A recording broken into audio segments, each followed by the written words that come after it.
But a lot of people are afraid to be the first one up off the couch to be that leader. Do not be afraid. You can always pass the torch off to somebody else once you get off the couch. Well, I'm going to give you some things that mainstream media does not tell you about the border. Come on. You've seen the mainstream media show you Texas and how they're just walking across. Not in my area. There's no women, there's no children. It's an area where people don't want to get caught come through. We have MS-13. We have the multiple deported that were imprisoned here and got booted. Murder, rape, child molestations. They keep coming back through. Even though the wall was started, it was never finished, thanks to Uncle Joe. So we still have a revolving door down there. The corruption is so thick and so deep down in my area. 2 months ago, I got a phone call from the cartel. Oh, they know exactly who I am, and I really don't care. But they offered me $15,000 a month to go away.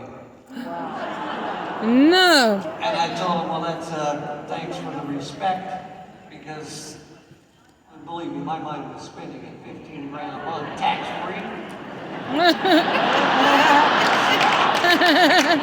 So, but I thought about it and came to my senses and said, you know, unlike you people, I have morals.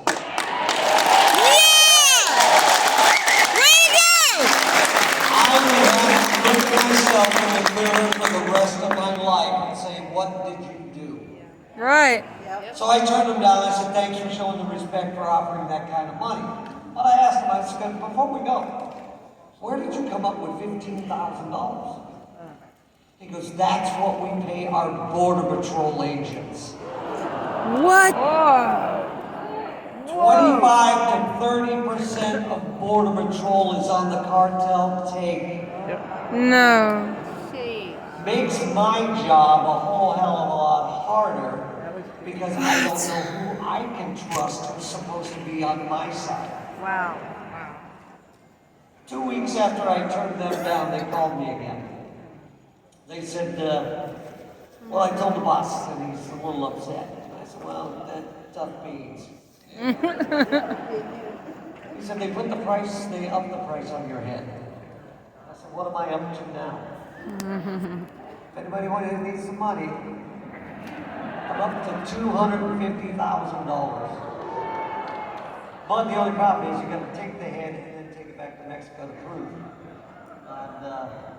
And they intimidate. They try to keep intimidating, just like the politicians. Woo! Politicians do it a different way. Cartel just says, look, we're going to take your life, we're going to take your head. Good comparison. Do Damn not criminals. back down. That's right. That's right. This is not the way for you. I do it for the country that I love. And to tie this into what we've been talking about for all day long, in the 12 years I've been out there, every time I stop, what didn't very much? Every time I stop an illegal or we stop a dope deal, guess what type of identification they're carrying? Voter ID cards. No. It's not, it's true. Guatemala, Honduras, Mexico, El Salvador, the only ID we get is voter ID cards. So, God. it's okay in a third world country, but it's racist here in this country. Oh my God. And that shows you the insanity of what's going on in D.C.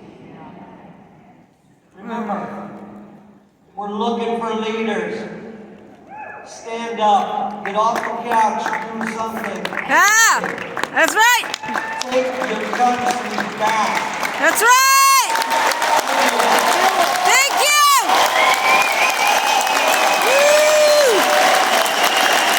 Jim Collins, Arizona Border Recon. Yes, any donations you want to present to ArizonaBorderRecon.org, ArizonaBorderRecon.org. It's been self-funded, by the way. This is what we're talking about, civic duty, taking our country back. Two gentlemen that came across the country from Oregon with their friends were turned away at the American Airlines because AA, American Airlines, called the TSA. These gentlemen, we met in DC several trips ago. They were there.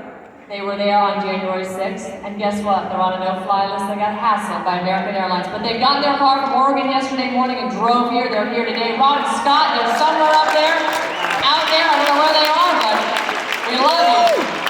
And last but not least, because we are fighting for this country, we don't want to become a communist, you know what, hole.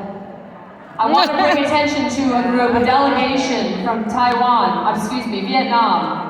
From the Republic of Vietnam, they're standing back up their country and they're taking communism out. They approached me yesterday. I spent some time to get them in front of General Flynn today, where they presented General Flynn with a document about crimes against humanity, and they want General Flynn to be the director and helping take back and prosecute responsible for the crimes against humanity, not only in their country, but we want him to do it here. And this is through our own environmental court, a court that is recognized by Congress, and it's American citizens standing up and doing this again. The delegation, are you here? Oh, right here. There you are. Come up really quickly.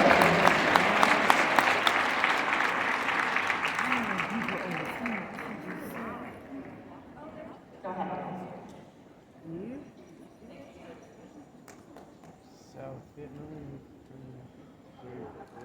Before I want to do the speech, I just want to say USA!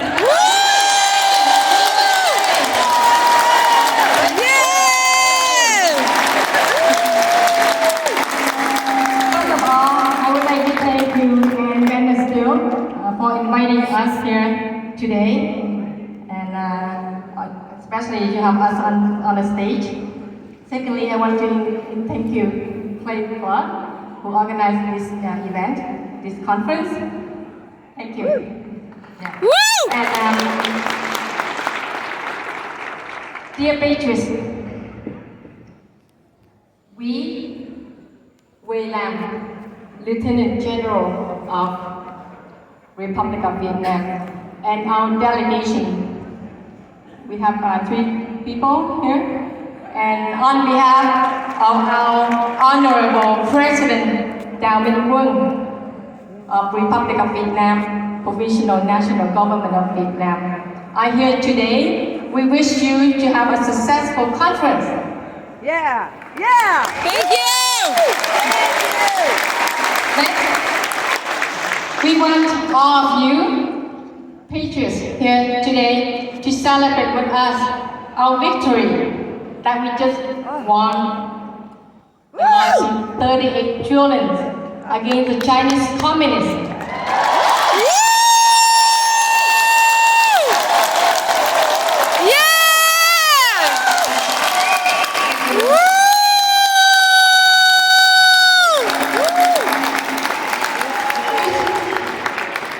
Yeah, the judgment was just declared and delivered by the International Environmental Court 2 days ago, and was there with us.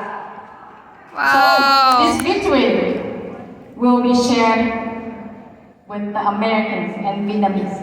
That's right. Woo! This time, just this time, with this victory, we will make America great again. Yeah!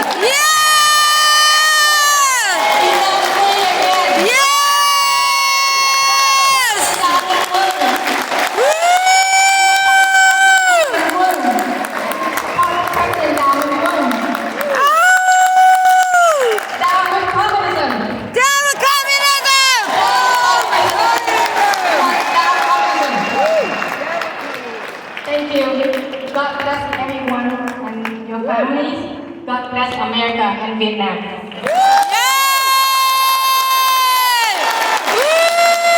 Thank you so much for your time this evening. We've got a little mini show of the delivery of sealed fruit, and I want to thank Clay Clark and the incredible people here at Rhema Bible College. You made this experience so amazing. All of you are extraordinary people, and we're in extraordinary times. Let's go make it happen. Clay, thank you. Yeah! Woo!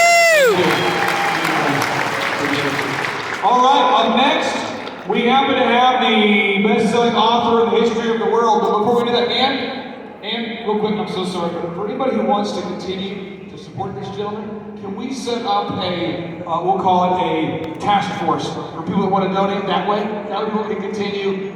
Okay, so if you want, maybe you guys kind of gather this way. And that way, because I know so many people want to support this man, I want to make sure we can do that while also fitting in all our speakers tonight. Yeah. Again, by show of hands, who's read the book Chicken Soup for the Chicken Soup for the Soul? Chicken Soup for the College Student Soul? Chicken Soup for Somebody's Soul? Who's read the Chicken Soup books? Whoop, whoop, whoop. #1 best-selling author of all time. And I think the one thing that a lot of times people struggle with when they come to an event like this is asking. A lot of times you leave an event like this, and you gotta ask. You gotta call the Republic. Who has ever tried to call your local government to get something done? You gotta ask what, 4, 5, 14 times? You gotta ask. You gotta learn how to ask. He who asks not, asks not, right? Right. And so we're gonna bring up here Mark Victor Hansen, who's the best-selling author in the history of the planet Earth, and we're gonna bring up Crystal Dwyer Hansen, who's the best-selling author. Crystal's an international speaker, researcher, corporate consultant, and entrepreneur. They're a tag team and they happen to be married. Ladies and gentlemen, let's hear from Mark, Victor Hansen, and Crystal Dwyer Hansen!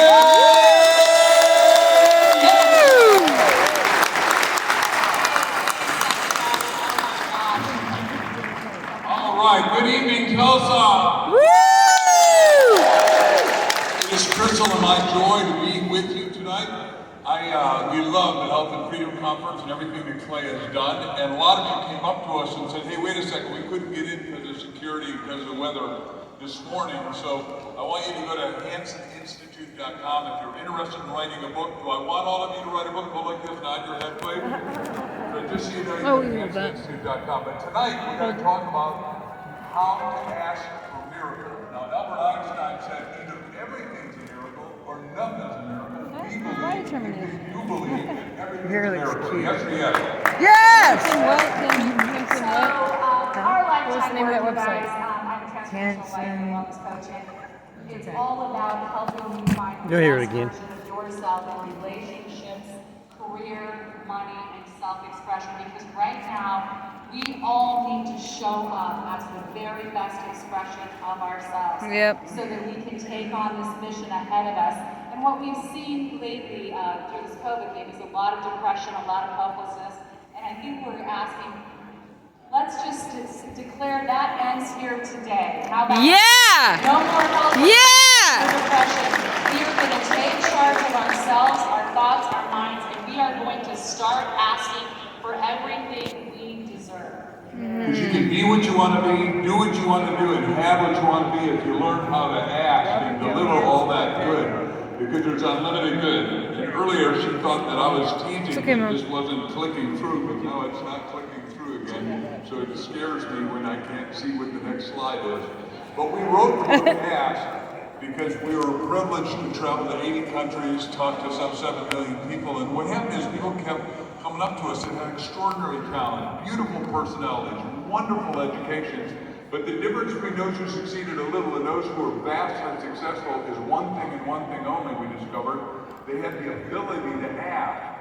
And every one of you intrinsically thinks you've got the ability to ask, and what you want to do is discover your destiny. And we'll go forward, please. And you were born with a destiny that's great. Everyone, jab yourself in the chest, say, I've got a great destiny in me. Everyone? Great destiny.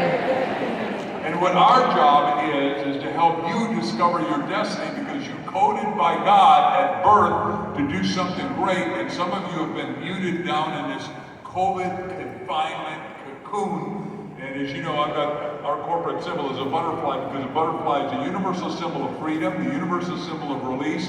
And that's for every one of us. Yes or yes? Yes. So what we discovered discovered as we started writing this book and just observing around the world all the people we work with is you don't get what you deserve, you get what you ask for. Right. Like Mark was mentioning, we work with thousands of people around the world. People have 4 times more talent than they'll use in this lifetime, yet some are falling short of their potential. And that is a shame. And we really dove into this and said, what can we do? How can we help? What is a tool? And what has made the biggest difference in our lives, right? Because your life will be determined by the questions you ask. That is what we know. And the Yeah. questions go into 3 levels. Ask yourself, ask others, and ask God. Now, all of us need to do all 3, but it starts with that first little reflective journey, the 3 channels of asking, ask yourself, and we're going to go deep on that, because as we examine our lives, and I don't know if it's how we're feeling back here, honey, but is it, every one of us gets stuck. Every one of us feels hopeless and helpless. Every one of us feels upset. Every one of us has obstacles, and the whole Bible is about overcoming your obstacles, because the best story is the one of Joseph and the many-colored coat. What you meant for my harm, which is the time we're in right now, God meant for your good. And we're going to show you how to ask your way out of every problem, every upset, every detour that you had. That's right, because that's what we've discovered. People look at people who are successful sometimes and think, gosh, it's always been easy for you. I wish my life could be like that. I wish things could just happen for me. But it's not true. Every one of us who has massive success has made millions of dollars, and all of these things that look so easy have been hard won. I mean, life is not a straight, easy, narrow path. It never is. But we wouldn't want it to be, because we're here to grow and learn. That's but right. what we discovered is that when we went through those trials and hardships, as we dove deeper into this book, every single time what got us out of the adversity and the situation we were in was our ability to form the right question at the right time in the right way that would lead us to the next step in our journey, the next step forward. And that is why we never want to stop asking the right questions. So we want to take you through our 2 respective stories. In 1974, I'd come out of graduate school. I've been with Einstein's best student, Dr. Buckminster Fuller, the guy who invented geodesic domes, dimension cars, houses, wrote 40 major books, and I got swept in. I was enchanted because he wanted to make the world work for 100% of humanity. But I'm in New York City, and I built the Wall Street Record Club, Botanical Gardens, houses, and I'm smoking hot, I thought, at 26 years old. But I'm building plastic at the wrong time in history. The Arabs said we could write checks so big your banks amounts. I crashed and burned so fast, I had to go into the library and check a book out, How to Go Bankrupt by Yourself. For 6 months, I'm sleeping in a sleeping bag, literally in front of another guy's bedroom. And I keep asking God, I said, look, if I said I thought my net worth and self-worth are the same, I said, look, if I'm really a schmuck, I'll just die. I'll just kill myself. But what he said, he came thundering through in the middle of the night and said, you're supposed to talk to people that care, like you all, about things that matter, like this whole conference, that are going to make a life-changing difference. Well, I got goosebumps. Well, the next morning I wake up and I'm feeling like Tarzan. I race downstairs to my 3 roommates in Hicksville, Long Island, New York, and I say, hey guys, any of you know somebody young that's speaking, that's not a Broadway star, not a celebrity, not a doctor, not a lawyer, and somebody young enough I can relate to? And the guy said, miracle number 1. He said, there's a kid out in Hawthorne, a little older than you, boy, is he good. And by the way, here's my ticket, miracle number 1, my ticket. Well, miracle is really God talking to me. The second thing, miracle, get the ticket, and I go see this guy mesmerize the audience for 3 hours. At the end of which I walk up to him and I say, Chip Collins, who became my mentor and friend, I need to know how to do what you do. He said, look, kid, chance of you making this 1 in 1,000, it ain't gonna happen. Go do a real business. I said, no, let me buy you lunch. I'll ask you a bunch of questions at lunch. Let me decide. Anyhow, I did so well. I did 1,000 talks a year the first 3 years. I'm out smoking hot and selling stuff. And all of a sudden people said, well, that story is so great. I need you to put it in a book because I want to take it to my wife, my kids, and my business. Well, sure enough, I wrote a little self-published book called Stand Up, Speak Up, and Win. To little audiences in life insurance business, 10, 20, never over 50 people. I sold 20,000 copies at $10 each. I tripled my income. I made $200,000. I thought I'd die and go to heaven. That's like $2 million today. So it will work. I ask God, I ask myself, and I ask others, and every one of us can do that. So all of us go through personal crisis, and one of my most profound was actually when I was very young. I was one of those kids who found high school to be kind of easy and super boring. So I graduated, I accelerated my curriculum and graduated myself at age 16 and married my boyfriend who was 5 years older than I. Not a great life plan as it turns out, because 2.5 years later, I'm in a new city with a baby on my hip, divorced, no job, no family, no friends, and absolutely no idea how I was going to support myself. Oh my So I God, did the that's only thing I terrifying. could think of at the time, which was to apply for food stamps. So I remember standing there that day at the grocery store, at the cashier counter, ready to exchange my food stamps for my diapers and food. And I had this incredible moment. It was a huge epiphany, and it was like, for me, time stood still, and a question dropped into my mind. First question was, how did I get here? Followed by a second question that was, are you doing everything you can, the best you can to get out of this, or are you taking the easy way out? And instantly, I knew the answer. I knew I wasn't doing the best I could. And honestly, I didn't even know what that was, but I knew I wasn't doing it. And in that instant, it was like a light was shining on my head, and it had been revealed to me as I turned those food stamps over to that cashier. I had so much conviction in that moment. I was saying to myself, this will not be my future. And I actually think I kind of had a fierce look on my face. I didn't say it out loud to her, but so I went home to my little apartment where I was getting eviction notices every single month. And I knew I didn't have the answers, but I knew I had questions. It was so remarkable to me, so I just started asking them, who would hire me? What skills do I have? How can I make money tomorrow to feed myself and my little boy? And suddenly the answer popped into my head. I had heard on the radio about Kelly Services, you know, Kelly Girl Temporary Services. So I called them, I put in my paperwork. Pretty soon I'm getting jobs, and the jobs would last, you know, anywhere from 4 weeks to 4 days to 4 weeks, or anything in between. And I'm filling in at attorneys' offices, and I'm, you know, doing sales at conventions, and I'm setting up booths at malls. And I started learning a lot about myself. And I learned that I loved working with small business owners. I loved seeing what they did to build their businesses, and I loved sales. So at that point, I had made it, well, in the meantime, someone approached me and said, you should do some modeling. And I thought, what